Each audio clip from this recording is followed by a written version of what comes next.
வணக்கம் நண்பர்களே. இந்த வீடியோவில் எதை பற்றி பார்க்க போகிறோம்னா, ரன்வீர் சிங் நடிப்பில் ரிலீஸ் ஆகிருக்கிற துரந்தர் பார்ட் 2 படத்தோட ரிவ்யூ பற்றி தான் இந்த வீடியோவில் பார்க்க போகிறோம். சொல்றவன் சொந்த வாழ்க்கையை பத்தி எல்லாம் கிளறி பார்க்காதே. அவன் சொல்றதுல அறிவுக்கு பொருத்தமா இருந்தா நடங்க, இல்லைன்னா போங்கடா.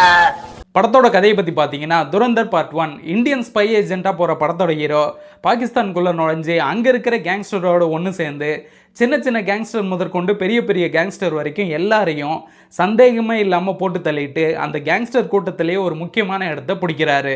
பார்ட் 2ல் அவர் ஏன் ஸ்பையாக போனார், எப்படி ஸ்பையாக போனார்ன்றதையும் இதுவரைக்கும் இந்தியாவுக்குள்ளே நடந்த டெரரிஸ்ட் அட்டாக்ஸுக்கு காரணமாக இருந்த எல்லாரையும் போட்டு தள்ளிட்டு இந்தியாவுக்கு திரும்ப வர்றது தான் படத்தோட கதை. படத்தோட பாசிட்டிவ்ஸ்னு பார்த்தீங்கன்னா, இந்த படத்தில் வர்ற முதல் 20 நிமிஷம் இந்த அசுரன் படத்தில் ஃப்ளாஷ்பேக்கில் அவர் கட்டிக்கு போகிற பொண்ணையும் அந்த குடிசையும் கொளுத்துனதுக்காக தனுஷ் அருவா எடுத்துகிட்டு போய் மொத்த பெரிய ஒரு சம்பவம் பண்ணுவார் இல்லையா, வெறித்தனமாக. அப்படி ஒரு சம்பவம் AK-47 எடுத்துன்னு தான் தங்கச்சியை தேடிட்டு போய் மொத்த பெரிய சம்பவம் பண்ணிட்டு வருவார். வெறித்தனமாக இருக்கும். படத்தில் வர SP police officer Sanjay Dutt இருக்கட்டும், அந்த டீ கடைக்காரராக இருக்கட்டும், ரெண்டு பேரோட கேரக்டரையும் ரொம்ப சூப்பராக பண்ணியிருந்தாங்க. அவங்க சாவரசனையும் ரொம்ப நல்லாவே எடுத்திருந்தாங்க. அடுத்ததாக படத்தோட ஹீரோ ரன்வீர் சிங் தெரிக்க விட்டுருக்காரு. காஸ்டியூம், கெட்டப் சேஞ்சு, பாடி லாங்குவேஜ்னு மொத்தமே செம்மையாக சூட் ஆகிருக்கு. கொடுத்த வேலையை சூப்பராக பண்ணியிருக்காரு. படத்தோட நெகட்டிவ்ஸ்னு பார்த்தீங்கன்னா, முதல்ல இந்த படத்தோட லென்த்து சுமார் 4 மணி நேரம். ஒரு நாட்டோட ஸ்பை கிடைச்சானா அவனை ஒரே அடியாக போட்டுருக்கூடாது, அவனை அப்படியே வச்சு சித்திரவதை பண்ணி அணுவாக கொலை பண்ணணும் அப்படின்னு சொல்லுவானுங்க. அதே தான் நமக்கும் படம் பார்க்க போன நம்மளை 4 மணி நேரம் உட்கார வச்சு அணுவாக சித்திரவதை பண்ணியிருக்கானுங்க.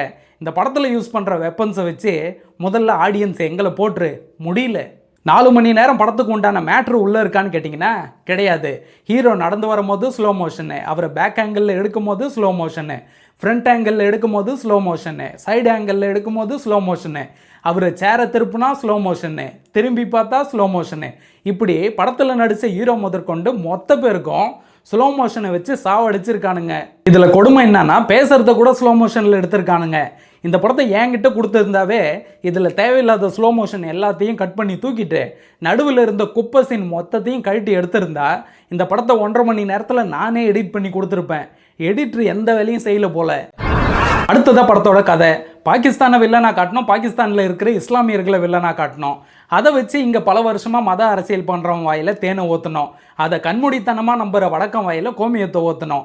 இப்படி ஒரு படம் எடுத்துகிட்டு நல்லா கல்லா காட்டணும். அதுக்காகவே இந்த கதையை எடுத்திருக்கானுங்க. இதே கான்செப்டை வச்சு அமெரிக்காவுக்கு எதிராக எடுக்க முடியுமா, இல்லை சீனாவுக்கு எதிராக எடுக்க முடியுமா, இல்லை ரஷ்யாவுக்கு எதிராக எடுக்க முடியுமா? முடியாதுல்ல. பாகிஸ்தானோட பொருளாதாரம் அடிமட்டத்தில் இருக்குது. அவனோட அரசு ஊழியர்களுக்கே அவனால் சம்பளம் கொடுக்க முடியல. இன்னுமாட அவனை பிடிச்சி அடிச்சுக்கிட்டு அவனை பிடிச்சி தொங்கிட்டு இருப்பீங்க. இந்தியாவில் எந்த பிரச்சனை நடந்தாலும் அதுக்கு காரணம் பாகிஸ்தான் தான். நமக்கு இருக்கிற ஒரே எதிரி பாகிஸ்தான் மட்டும்தான்ற எண்ணத்தை உருவாக்கணும். இது அரசியலில் ஆரம்பித்து கிரிக்கெட் முதற்கொண்டு இப்போ சினிமாவையும் நாசம் பண்ணி வச்சிருக்கு. அடுத்ததாக ஃபைட் சீன்ஸு. ஏதாவது ஒரு வெப்பன் எடுக்கிறானுங்க, உடம்பை கிழிச்சு தள்ளுறானுங்க. லிவரு, கிட்னி, ஹார்ட்டுன்னு எதையும் விடமாட்டானுங்க, எல்லாத்தையும் கிழிப்பானுங்க போல. அடுத்ததாக கன் எடுக்கிறானுங்க, கண்ணு, காது, மூக்கு, வாயின்னு எல்லாத்தையும் சொல்கிறானுங்க. அவ்வளோ ஏன் குஞ்சு பட்டெக்ஸை கூட விடமாட்டானுங்க. பார்க்கவே சகிக்கலை. அடுத்ததாக படத்தோட மியூசிக். சாங்ஸ் எல்லாம் சுத்தமாக நல்லா இல்லை. முக்கியமாக பழைய படத்தில் இருக்கிற எல்லா பாட்டையும் எடுத்து அங்கங்கே சொருவி வச்சுருக்கானுங்க. அது ரொம்பவே கடுப்பேற்றுது.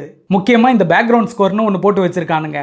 ஃபைட் சீனு, எமோஷ்னல், லவ், டீலிங்னு எந்த சீன் வந்தாலும் டக் டக்கு டக் டக்கு டக் டக்கு டக் டக் டக்கு டக் டக்கு டக் டக்கு டக் டின் டக்கு டின் டக்கு டின் டக்கு டக் டின் டக்கு டக்கு டக்கு டக்குன்னு படம் ஃபுல்லாக போட்டு சாவடிக்கிறானுங்க. இந்த ட்ரம் சிவமணியை கூப்பிட்டு போய் விட்டுருப்பானுங்க போல. காதை பிச்சு எடுத்துட்டானுங்க. அடுத்ததாக ஹீரோ பாகிஸ்தானுக்கு போகிறதுக்கு உதவி பண்ணுறவங்களா இருக்கட்டும், அந்த டீ கடைக்காரராக இருக்கட்டும், ஹீரோ கூடவே வர்றவராக இருக்கட்டும், இல்லை அங்கே இருக்கிற 35 வருஷமாக அரசியல்வாதியாக இருக்கிறவராக இருக்கட்டும், மொத்த பேரும் இந்தியாவோட ஸ்பை ஏஜென்ட்டான். அவ்வளோ ஏன் கஷ்டப்பட்டுட்டு ஒட்டுமொத்த பாகிஸ்தானும் இந்தியாவோட ஸ்பை ஏஜென்ட்டுன்னு படம் எடுத்துட்டிங்கன்னா வேலை முடிய போகுது. அடுத்ததான் மாதவன். அவரை காட்டும் போது சுமார் 10 பாக்கெட் சிகரெட்டோடு வராரு. அதில் 5 பாக்கெட்டை வாயில் வச்சு ஊதிட்டே வராரு. இந்த பழைய காலத்தை நம்பியார் மாதிரி இப்படின்னு கூட வழுக்கத்தலையோட மொத்தமாக அவரை நாசம் பண்ணி வச்சுருக்கானுங்க. அடுத்ததாக சர்ஜிக்கல் ஸ்ட்ரைக்கு, பாபர் மசூதி இடிப்பு, டிமானிட்டைசேஷனு, இஸ்லாமிய மத வெறுப்புன்னு பிஜேபிக்கு ஒரு தேர்தல் பிரச்சார படமாக இந்த படத்தை எடுத்து வச்சுருக்கானுங்க. மொத்தத்தில் இந்த படம் எப்படி தாண்டா இருக்குன்னு கேட்டிங்கன்னா, தீவிரவாதிகள் எந்த வழியில் உள்ள நுழைய பார்த்தாலும் அவங்கள அடியோடு அழிக்கணும், அதில் மாற்று கருத்தே இல்லை. அப்படின்ற ஒரு படத்தை எடுத்து அதில் அரசியலை கலந்து மதவெறியை தூண்டி விட்டு இதுதான் தேசபக்தின்னு ஆடியன்ஸை முட்டாளாக்க பார்த்துருக்கானுங்க.